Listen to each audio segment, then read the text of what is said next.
ఇప్పుడు 2 ఫ్రంట్స్ కలిపి 243 సీట్లలో 80-90 మంది యాదవులకు ఇచ్చారు, ఇద్దరు కలిపి. ఓకే.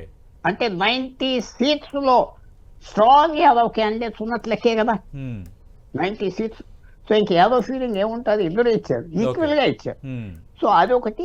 కాస్టిజం జనరల్గా కొంతమంది అనుకున్నట్టుగా పెరగట్లేదు, తగ్గిపోతుంది. ఎందుకంటే equality of cost Avani, social mobility, ఇవన్నీ జరిగినాయి కదా, చాలా జరిగినాయి. కొంతమంది అనుకుంటున్నారు కులాల మీద ఏదో పెట్టేస్తే అయిపోతుంది, ఈ కులం వేస్తుంది, ఆ కులం వేస్తుంది అని కొద్దిగా తప్పు రీజనింగ్ నేను భావిస్తున్నాను. తప్పు రీజనింగ్ అది. తర్వాత చూడాలి ఈ ఓట్ చోరీ ఇది కరెక్ట్ అయితే ఓట్ చోరీ ఈ చోరీ పని చేయలేదు కదా.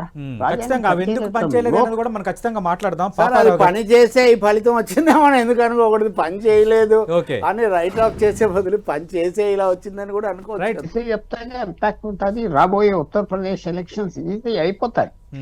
ఎందుకంటే తేజస్వి యాదవ్, అఖిలేష్ యాదవ్, రాహుల్ గాంధీ ఎక్కువ ఇంపార్టెన్స్ ఇచ్చేసారు ఇక్కడ గెలిచేస్తున్నామని.